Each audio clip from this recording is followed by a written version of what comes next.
નમસ્કાર વિદ્યાર્થી મિત્રો, ફરી એકવાર બીજી એજ્યુકેશન ઈ-લર્નિંગ ચેનલ પર આપ સૌનું હાર્દિક સ્વાગત છે. મિત્રો, આપણે આ પહેલાના વિડીયોમાં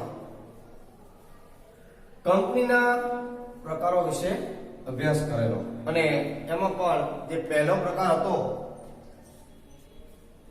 સ્થાપનાના આધારે, એનો આપણે અભ્યાસ આ પહેલાના વિડીયોમાં કરેલો. હવે બીજો જે પ્રકાર છે એનો અભ્યાસ આપણે આ વિડીયોની અંદર કરવાનો છે. બીજો પ્રકાર કંપનીનો મુખ્ય બીજા પ્રકારની વાત કરીએ છીએ મિત્રો. પ્રકાર નંબર 1 આપણે આ પહેલાના વિડીયોમાં શીખી ગયા છીએ. હવે પ્રકાર નંબર 2 સભ્યોની જવાબદારીને આધારે. સભ્યોની જવાબદારીને આધારે કંપનીના પ્રકારો, બીજા પેટા પ્રકારો પણ જોવા મળતા હોય છે. મુખ્ય બીજો પ્રકાર સભ્યોની જવાબદારીના આધારે, અને એની અંદર મુખ્ય બીજા 3 પેટા પ્રકાર પડે છે. શેરથી મર્યાદિત કંપની, એટલે કે શેર મૂડીથી મર્યાદિત કંપની હોય, બીજું છે બાંયધરીથી મર્યાદિત કંપની, અને ત્રીજું છે જવાબદારીથી અમર્યાદિત કંપની.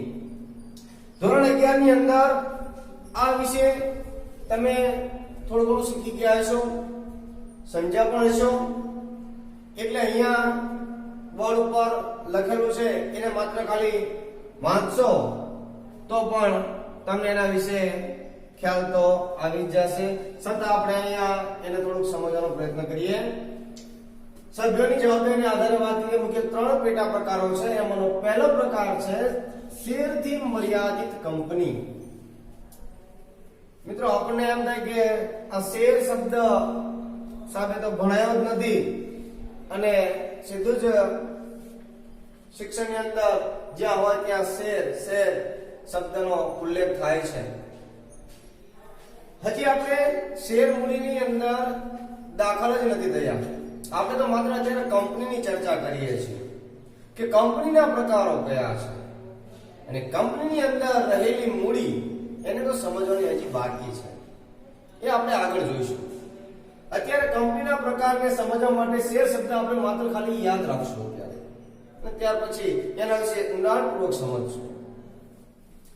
શેરથી મર્યાદિત કંપની, જો કે ઘણા બધાને ખ્યાલ પણ હશે શેર શબ્દ શું છે.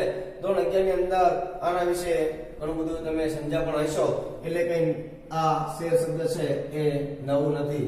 ઘણાને તો શેર શબ્દ સાંભળે એટલે ગીરના જંગલનો સિંહ યાદ આવે ને, પરંતુ અહીંયા એ સિંહની વાત નથી.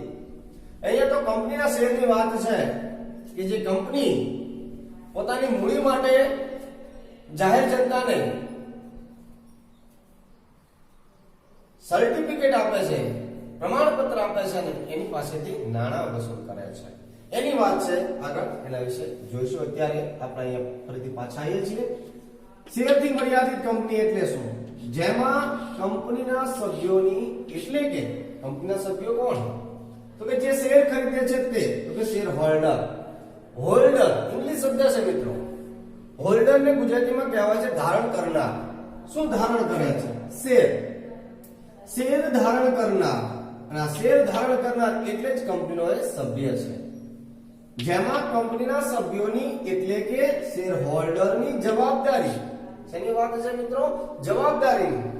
જેમાં કંપનીના સભ્યોની, એટલે કે શેર હોલ્ડરની જવાબદારી કેઓએ ખરીદેલા કંપનીના શેરની, એમને જે કંપનીના શેર ખરીદેલા છે તેની વાત છે ને. કંપનીના સભ્યો અથવા તો કંપનીના શેર ધારણ કરનારાઓ અથવા શેર હોલ્ડર્સ કે જેઓની જવાબદારી તેમને ખરીદેલા કંપનીના શેરની દાર્શનિક કિંમત જેટલી જ મર્યાદિત હોય. ધારો કે એબીસી કંપનીનો હું સભ્ય છું, અને એ કંપનીના મેં 1000 શેર ખરીદેલા છે. 1000 શેર, અને એક શેરની કિંમત 10 રૂપિયા છે. પર એક શેરની કિંમત 10 રૂપિયા. તો અહીંયા 10,000 રૂપિયા મેં કંપનીમાં રોકેલા છે. તો મારી જવાબદારી કેટલી? 1000 શેર પૂરતી જ મારી જવાબદારી હોય છે. એટલે હું માત્ર 1000 શેર પૂરતો જવાબદાર ગણાવું છું. મેં જેટલા કંપનીના શેર ધારણ કરેલા છે, મેં કંપનીના જેટલા શેર ખરીદેલા છે, એટલા જ શેર પૂરતી મારી જવાબદારી હોય તો એને શેરથી મર્યાદિત જવાબદારી વાળી કંપની કહેવાય છે. પૂરું નામ છે શેરથી મર્યાદિત જવાબદારી વાળી કંપની. ખ્યાલ આવશે? મર્યાદિત હોય. મોટા ભાગની કંપનીઓ આ વિભાગમાં જ આવે છે. અત્યારે તમે આ જે કોર્પોરેટ જગતની અંદર જુઓ છો, કંપનીઓનો જે રાપડો ફાટી નીકળ્યો છે, એ દરેક કંપનીઓમાંથી મોટા ભાગની કંપનીઓ આ જ વિભાગની અંદર જોવા મળે છે મિત્રો. આ જ વિભાગની અંદર આવે છે. ખ્યાલ આવશે કે શેરથી મર્યાદિત જવાબદારી વાળી કંપની એટલે શું? આગળ જઈને બીજો પોઈન્ટ જોઈએ, બાંયધરીથી મર્યાદિત કંપની અથવા બાંયધરી મર્યાદિત જવાબદારી વાળી કંપની. બાંયધરી શબ્દ મિત્રો શુદ્ધ ગુજરાતીમાં કહીએ તો વચન, પ્રોમિસ. આપણે ઘણી વખત કોઈને કહીએ છીએ કે આ કાર્ય હું કરી આપીશ. દાખલા તરીકે ધોરણ 12 ની અંદર હું એકાઉન્ટ વિષય ભણાવું છું, તો બોર્ડની પરીક્ષા પહેલા હું એ એકાઉન્ટ વિષયને પૂરો કરી આપીશ. એટલે કે એનો જે સિલેબસ છે એ સમયસર પૂર્ણ કરી આપીશ અને વિદ્યાર્થીઓને સમજાય તે રીતે. તે મારી જવાબદારી છે અને મેં એ જવાબદારી લીધેલી છે, તો મેં એની બાંયધરી આપી છે, ખાતરી આપી છે. બાંયધરી એટલે ખાતરી, વચન કે પ્રોમિસ કે જે મેં એને પૂરું કરવાનું એટલે વચન લીધું છે, ખાતરી આપી છે, મારે પૂરું કરવું પડે. પણ મારી જવાબદારી એકાઉન્ટ વિશે પૂરતી છે. ધારો કે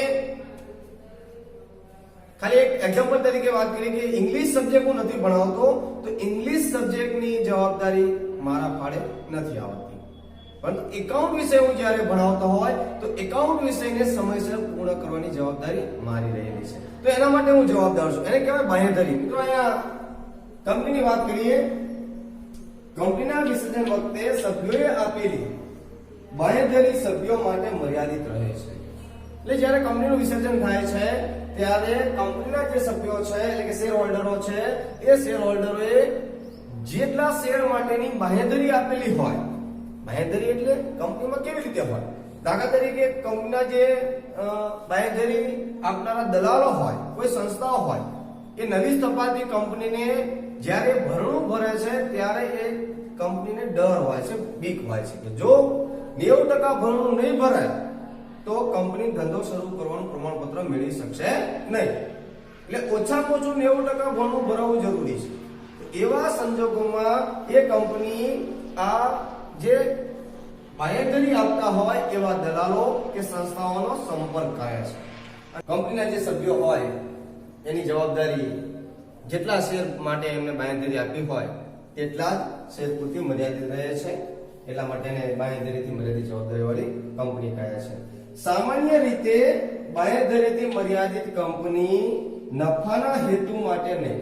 આ પ્રકારની જે કંપનીઓ હોય છે એટલે કે બાંયધરીથી મર્યાદિત જવાબદારી વાળી જે કંપનીઓ હોય છે એનો હેતુ નફાનો હોતો નથી. એ નફાના હેતુ માટે નહીં, પરંતુ કળા, વિજ્ઞાન, રમતગમત, સાંસ્કૃતિક પ્રવૃત્તિઓની ઉન્નતિ ફેલાવવા માટે જ આ પ્રકારની કંપનીની સ્થાપના થાય છે. એટલે કે મિત્રો આ પ્રકારની કંપનીઓ જે સ્થપાતી હોય છે એનો મુખ્ય હેતુ નફાનો હોતો નથી, પરંતુ એનો મુખ્ય હેતુ શું હોય છે કે જે કળા, વિજ્ઞાન, રમતગમત, સાંસ્કૃતિક પ્રવૃત્તિઓ વગેરેની ઉન્નતિ થાય અને એનો વધુ ને વધુ ફેલાવો થાય એ પ્રકારનું કાર્ય કરવાનો હેતુ આ પ્રકારની કંપનીઓનો હોય છે. ત્રીજો પ્રકાર આગળ જોઈએ, જવાબદારીથી મર્યાદિત કંપની. જવાબદારીથી અમર્યાદિત કંપની. શું કહે? અહીંયા જે મર્યાદિત કંપની હતી એનાથી વિરોધ છે જવાબદારીથી અમર્યાદિત કંપની. આ પ્રકારની કંપનીમાં સભ્યોની સંખ્યા કેવી હોય છે મિત્રો? અમર્યાદિત હોય છે, કોઈ મર્યાદા હોતી નથી. આ પ્રકારની જે કંપની છે એમાં સભ્યોની જે સંખ્યા છે એની સંખ્યા કેવી હોય છે? અમર્યાદિત હોય છે. જો કંપની ખોટ કરતી હોય અથવા તો જો ખોટ કરતી કંપની તેના દેવા ચૂકવવા માટે કે એની મિલકતો પૂરતી ન હોય, એટલે એવું કહેવા માંગે છે જો કંપની ખોટ કરતી હોય, કંપની વારંવાર ખોટ કરતી હોય અને ખોટના કારણે કંપનીને હવે આગળ ચલાવી શક્ય ન હોય અને કંપની બંધ કરીને એ કંપનીના દેવા ચૂકવવા માટે કંપની પોતે સક્ષમ ન હોય, કંપની પોતાની મિલકતો વેચીને પણ એ દેવા ચૂકવી શકે તેમ ન હોય, ત્યારે જરૂરી રકમનો ફાળો કંપનીના જે તે શેર ધારણ કરનારાઓ, જે શેર હોલ્ડરો હોય છે, એ શેર હોલ્ડરોએ જરૂરી ફાળો આપવો પડે છે. એ ફાળો આપનાર જે સભ્યો છે એમની જવાબદારી કેવી કહેવાય છે? અમર્યાદિત. ટૂંકમાં અમર્યાદિત જવાબદારી વાળી કંપની એટલે કંપનીનું છેલ્લામાં છેલ્લું દેવું જ્યાં સુધી ન ચૂકવાઈ જાય ત્યાં સુધી આ સભ્યોએ એ દેવું ચૂકવવા માટે જરૂરી રકમનો ફાળો આપવા માટે જવાબદારી હોય છે અથવા જવાબદાર હોય છે. એવી કંપની એટલે અમર્યાદિત જવાબદારી વાળી કંપની. મિત્રો, કંપનીની જે મૂડી છે એને શેર મૂડી તરીકે ઓળખવામાં આવે છે. કંપની જે મૂડી છે એને કયા નામથી ઓળખવામાં આવે છે? શેર મૂડી. તો શેર મૂડી એટલે શું? આપણને તરત એક પ્રશ્ન થાય કે શેર મૂડી એટલે શું? તો શેર મૂડી એટલે શું એને સમજવા માટે આગળનો વિડિયો આપણે જ્યારે પણ મળશું ત્યારે એ વિડિયોની અંદર શેર મૂડી એટલે શું એનો અભ્યાસ કરશું ને એને જોઈશું. આગળના વિડિયોને જોવા માટે અમારી સાથે બન્યા રહો. જો વિડિયો ગમે તો લાઈક કરો, સબસ્ક્રાઇબ કરો અને તમારા મિત્રોને ફોરવર્ડ પણ કરો. Thank you.